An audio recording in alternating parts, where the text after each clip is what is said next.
ঘুম কই চোখে? এবার তো একটু ঘুমাও। তুমি ঘুমাইলে তোমার বাপের জন্য আমি একটু রাঁধতে পারতাম। তুমি যেমন একটা বাচ্চা, তোমার বাপ তোমার তেও বড় একটা বাচ্চা। শুধু তফাৎ কি জানো? তুমি বিছনার মধ্যে আগে মতো, ওই বাথরুমে যাই আগে মতে। তাহলে তোমার যেমন খাওয়াই দিতে হয়, বেটারে আমার বাচ্চা খাওয়াই দিতে হয়। তুমি যেমন একটা অবুঝ শিশু, তোমার বাপ তোমার তো বড় একটা অবুঝ।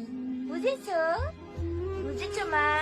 ঘুমাও মা, ঘুমাও। তুমি ঘুমাইলে আমি একটু জানতে পারতাম, একটু তোমার গুড় কাতা মুতের কাতারে ধুইতে পারতাম। একটু ঘুমাও মা, ঘুমাও। সবাই বলে নারী কিসে আটকায়? আমি বলি নারী মা হওয়ার পর তার সন্তানের মায়ায় আটকায়।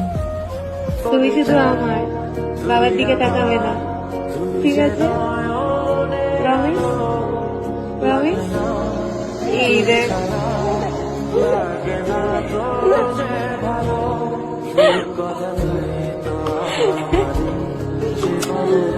প্রমিস করেছে।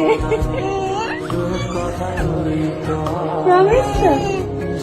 প্রমিস তো তুমি শুধু আমার?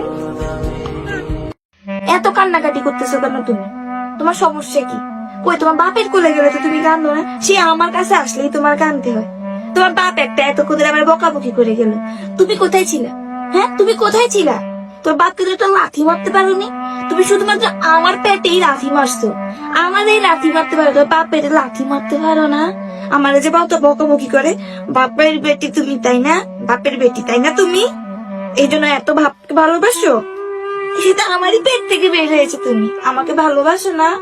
তোমারটা আমি যত্ন করে লালি পারি, বাপ তো কিছুই করে না, তাও বাপের প্রতি এত ভালোবাসা। মা গো।